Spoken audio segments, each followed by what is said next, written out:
नमस्कार, capital TV देख रहे हैं आप। मैं हूं आपके साथ पूजा। देश में अब एक नया दौर शुरू हो गया है जहां संसद कानून बनाए या ना बनाए, कार्यपालिका कुछ करे या ना करे, लेकिन सुप्रीम कोर्ट सब कुछ कर लेगी। कह तो ये भी सकते हैं कि सुप्रीम कोर्ट अब सुप्रीम सत्ता बन गई है। दरअसल उपराष्ट्रपति जगदीप धनखड़ ने सुप्रीम कोर्ट के इस बदलते रोल प्ले की सच्चाई उजागर करते हुए, चिंता व्यक्त करते हुए ऐसी टिप्पणी की है जिससे कई सवाल खड़े हो रहे हैं। उपराष्ट्रपति जगदीप धनखड़ के मुताबिक भारत की न्यायपालिका, खास करके सुप्रीम कोर्ट, अब मात्र न्याय करने तक सीमित नहीं रह गई है, बल्कि उसने अपने को सुपर पार्लियामेंट की भूमिका में स्थापित करने की कोशिश की है। उन्होंने ये भी कहा कि भारत में ऐसा लोकतंत्र कभी नहीं रहा जहां जज लॉ मेकर, कार्यपालिका या सुपर संसद के रूप में काम करे। हम ऐसी स्थिति नहीं बना सकते जहां अदालतें राष्ट्रपति को निर्देश दे। जगदीप धनखड़ ने ये बातें राज्यसभा इंटर्नशिप कार्यक्रम के समापन समारोह में कही है। तो जगदीप धनखड़ का ये बयान चेतावनी भी है और चिंता का विषय भी है। तो आज इसी पे चर्चा करेंगे और चर्चा के लिए मेरे साथ स्टूडियो में मौजूद हैं कैपिटल टीवी के editor in chief doctor Manish Kumar. Doctor साहब, बहुत बहुत स्वागत है आपका। धन्यवाद। जगदीप धनखड़ के इस बयान को कैसे समझें? देखिए, धनखड़ साहब ने बहुत ही वीरता का परिचय दिया है जी। उन्होंने अपने मन से ये बात रखी या सरकार के द्वारा, प्रधानमंत्री के द्वारा निर्देशित किया गया कि now it is time to take on the might of this judiciary, जिसकी साख धरातल में जमीन दो ऑलरेडी हो चुकी है। हिंदुस्तान में न्याय एक माफिया की तरह काम कर रहा है। आई एम सॉरी टू से दिस, लेकिन यही फैक्ट है। धनखड़ साहब ने क्या कहा वो मैं आऊंगा उसके बाद, लेकिन पहले चीफ जस्टिस ऑफ इंडिया ये बताएं कि जिस वर्मा साहब के घर पे नोट जले उसे इलाहाबाद में नियुक्ति क्यों दे दी गई? इससे क्या हुआ? इससे आपने यह साबित कर दिया कि न्याय के मंदिर में चोरों का अड्डा है। न्याय के मंदिर में अगर पुजारी चोरी करता है तो उसे पाप नहीं माना जाएगा। यही आपने साबित किया है। दुनिया भर में थू थू हो रही। जज के पास इतना पैसा क्यों आया?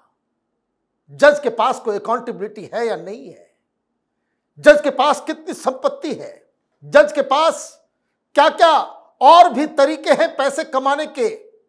जब उन्होंने करियर शुरू किया जज बनने से पहले उनके पास कितनी संपत्ति थी, और सुप्रीम कोर्ट के जज से वो रिटायर हो रहे हैं तब उनके पास कितनी संपत्ति है, और ये जांच का विषय क्यों नहीं हो सकता?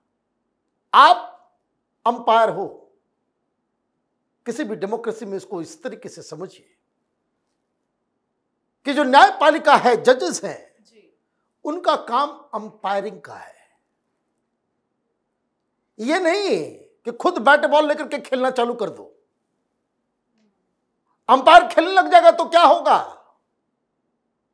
ऐसा तो हो सकता है, ऐसा कुछ सिस्टम बन सकता है? जरा सोचिए कि दो अंपायर हैं, एक एक अलग अलग पार्टी से खेलना चालू कर दे, मैच हो पाएगा? ये सुप्रीम कोर्ट, ये न्यायपालिका यही काम कर रही है। कई बार मैं कह चुका हूं, संक्षिप्त में आज फिर कह रहा हूं कि अब मैं देख रहा हूं कपिल सिब्बल को, कई सारे लोगों को कह रहे हैं कि संविधान सुप्रीम है। क्यों लोगों को भटका रहे हो? माने if this is your understanding, तब तो बहुत ही गलत है। फिर तो समझिए कि पूरा रैकेट ही चल रहा है। रैकेट ही चल रहा है। किसको नहीं मालूम है सुप्रीम कोर्ट में किस तरह, आप ही लोगों ने, आप ही की बिरादरी के लोगों ने, कि बेंच फिक्स हो जाता है, डेट फिक्स हो जाता है। भाई, किसी को चिंता है कि क्या सुप्रीम कोर्ट में कोई गरीब व्यक्ति जाकर के अपना केस लड़ सकता है? नहीं। यह मामला इसलिए उठा, और यह मामला अचानक से टाइमली इसलिए भी है कि हिंदू अपनी मंदिरों को बचाने के लिए जाते हैं तो आप भगा देते हो, वो वक्फ के ऊपर जाते हैं तो आप उनको भगा देते हो। लेकिन ये सेटर सुप्रीम कोर्ट में डेट बेंच सब कुछ सेट करने वाला माफिया अगर पहुंच जाए तो रात के अंधेरे में भी दरवाजे खोल देते हो। तो तुम्हारी जो लेजिटिमेसी है वो तो वैसे ही क्वेश्चनेबल है, वैसे ही क्वेश्चनेबल है। अभी क्या हुआ? अभी यह हुआ कि सुप्रीम कोर्ट के जजेस ने, 2 जज ने राष्ट्रपति को यह आदेश दे दिया कि जितनी पेंडिंग चीजें हैं वो 3 महीने में क्लियर कर दो। तो ये तमाम लोग जो संविधान की दुहाई देते हैं, संविधान में कहां लिखा हुआ है कि 3 महीने में उसको क्लियर करना है? ये किसने ये अधिकार दे दिया एक जज को कि वो इस तरह का नियम बना दे? आप नियम बनाने के लिए हो। लेकिन क्या ये नियम है कि सुप्रीम कोर्ट राष्ट्रपति को आदेश दे सकता है? बिल्कुल नहीं दे सकते। ये अपने औकात से बाहर इन्होंने काम किया है। आप हेड ऑफ द स्टेट को आप कैसे इस तरह के आदेश दे सकते हो? माने आप देखिए है क्या समस्या, क्या है समझ लीजिए। इतना डिबेट कर रहे हैं ना, मैं एक बात मैं आपको बता दूं, बात वहीं पे खत्म हो जाएगी। और वो ये है कि संसद के अंदर में ये लिलीपुटियंस बौने लोग पहुंच गए हैं। ये गवारों की भीड़ है कि जो हर चीज में कूद के चला जाता है, सुप्रीम कोर्ट बचा लो। बताइए, ये इंटरप्रिटेशन डेमोक्रेसी में ये बताया जा रहा है कि संविधान वो सुप्रीम है।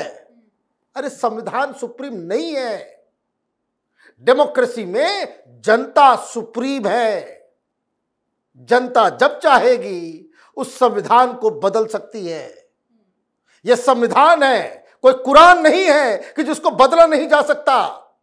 100 से ज्यादा बार तो तुम खुद बदल चुके हो और उसके बाद आप ये कर संविधान सुप्रीम, में तो इन मूर्खता की कोई पराकाष्ठा नहीं है। आप पीपल, डेमोक्रेसी का मतलब ही होता है रूल बाय पीपल, और वो जनता किस तरीके से रिप्रेजेंट होती है वो संसद के अंदर में। तो पार्लियामेंट इज सुप्रीम।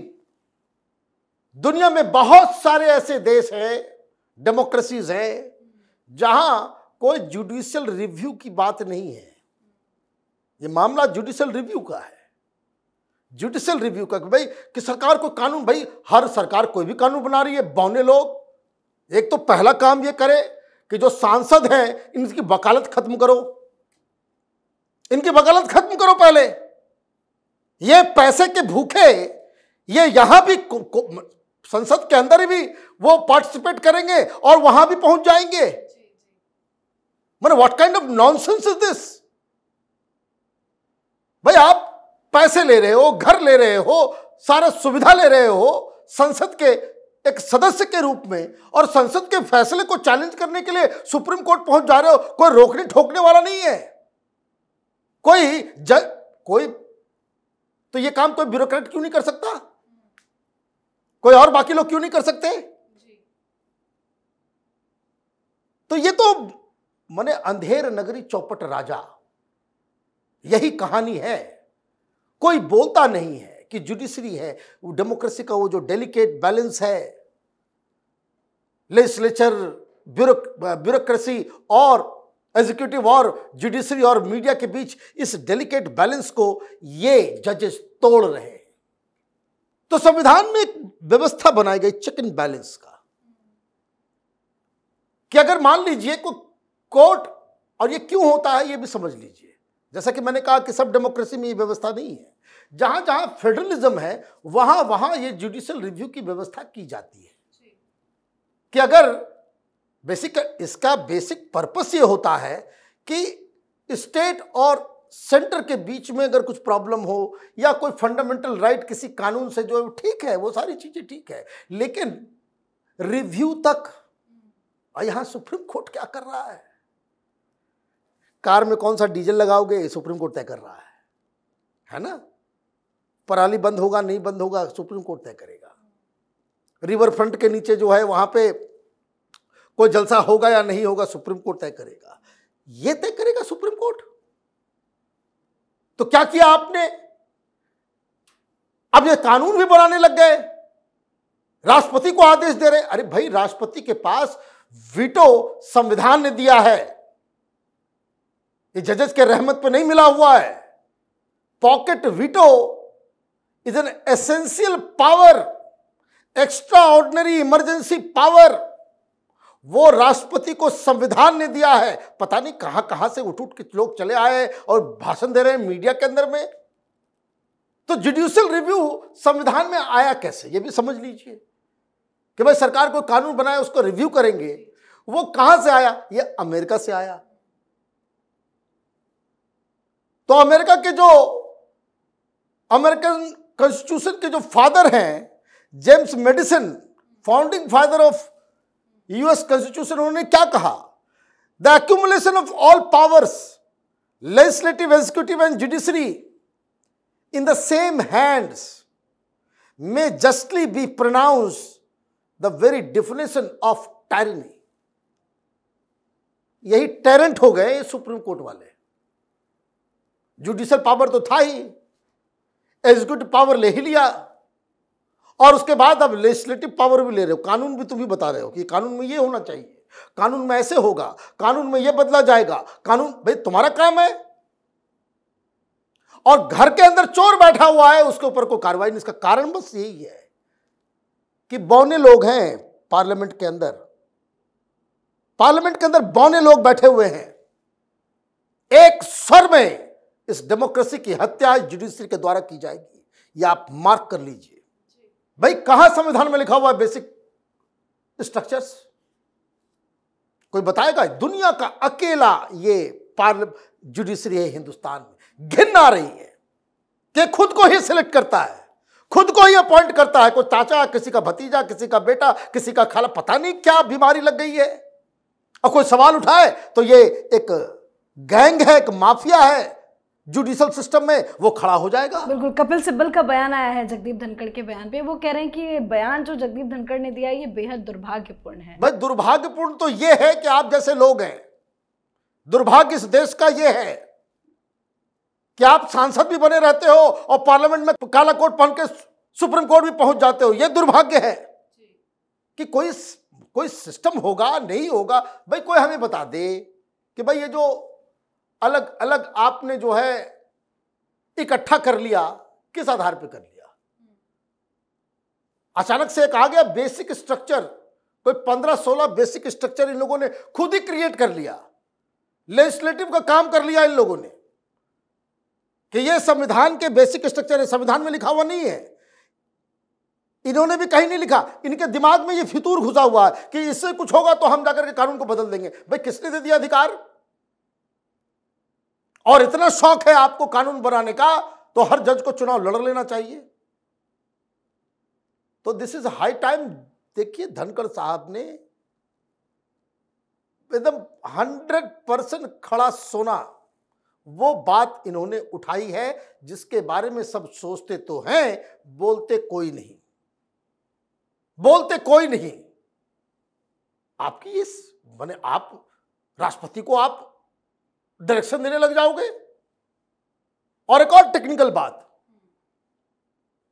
संविधान को लेकर के कोई चर्चा है तो उन्होंने बताया कि जब संविधान बना, जब ये पावर दिया गया तो ये कहा गया भाई 5 जजेस की बेंच में ही ये सब चीज हो सकता है जहां संविधान के ऊपर जो है चर्चा हो। उस समय टोटल जजेस जो थे उन संख्या थी 8। तो 8 में मेजॉरिटी कितना हुआ? 5। 8 में मेजॉरिटी कितना? 5। और 5 इसलिए कि भाई 5 में से अगर कोई मेजॉरिटी डिसीजन होगा वो माना जाएगा कि सुप्रीम कोर्ट ने संविधान के ऊपर कोई बात कही। अभी संख्या है 30। तो संविधान के ऊपर नाक घुसड़ने से पहले आपको उस प्रोपोर्शनैलिटी को भी तो ध्यान देना होगा। तब आपको 15, 16 जजेस के बेंच में जाकर के आप इस तरह की बातें करेंगे कि कोई भी आया। अभी आप राष्ट्रपति को कर रहे हो, कल जो है आप डायरेक्शन देना शुरू कर दोगे कोर्ट से ही आर्मी चीफ को, कल से डायरेक्शन देना शुरू कर दोगे नेवल चीफ को, प्रधानमंत्री को डायरेक्शन देना। माने ये क्या तमाशा चल रहा है? ये इसलिए हो रहा है कि इनके मन को बढ़ाया ये इन सांसदों ने, इन सांसदों ने, देखिए दलाली करने बैठ गए सब लोग, विपक्ष के लोग, कोई कुछ बोल रहा है, कोई कुछ बोल रहा है, कोई कुछ बोल रहा है। आप दलगत राजनीति से कभी उठ ही नहीं सकते। सुप्रीम कोर्ट सुप्रीम नहीं है, ये कान खोल के सुन लीजिए आप लोग। सुप्रीम कोर्ट का काम अंपायर का है। या अनअकाउंटेबल लोगों को, किसकी अकाउंटेबिलिटी है? जजेस की। इतना घटिया घटिया जजमेंट आया है, उसको गिनाना शुरू करें, शर्म के मारे ये लोग बैठ नहीं सकते। और जजेस की हिम्मत है तो आइए ओपन में और दीजिए इंटरव्यू। भाग जाएंगे ये लोग। ऐसे ऐसे जज हुए हैं, मेरे शर्मसार करने वाले लोग। रिटायरमेंट हो रहा है, मालूम चला कहां से पैसे खाए, क्या किया नहीं किया, लास्ट में जाकर के अब जजमेंट रूम में देकर के भाग लिए। भाई ऐसे जज नहीं हुए हैं क्या कि रिटायरमेंट का समय आ गया है, उल्टे पुल्टे कुछ भी माल खा लिया, ये कर लिया वो कर लिया, निकल लिए। और एक मौका आया था जिस दिन एक घटना घटी, उस दिन भी हम लोगों ने प्रोग्राम किया था। मैंने कहा था कि भैया मौका आया है कि सुप्रीम कोर्ट ऐसा एक्शन ले उस जज के खिलाफ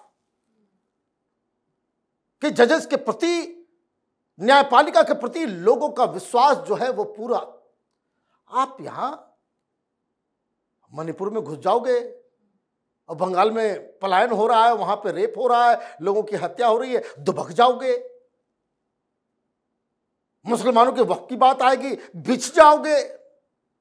और हिंदुओं के मंदिर की बात आएगी तो उसे बिल्कुल गुर्रा करके भगा दोगे कि भागो यहां से, यहां क्यों आ गए। मैंने आज तक किसी चीफ जस्टिस को नहीं देखा या जज को नहीं देखा वो इस बात के लिए चिंतित हो कि लाखों लाख करोड़ों करोड़ जो लिटिगेशन फंसा हुआ है, गरीबों को न्याय नहीं मिल रहा। धंधा बना दिया इन लोगों ने न्याय को।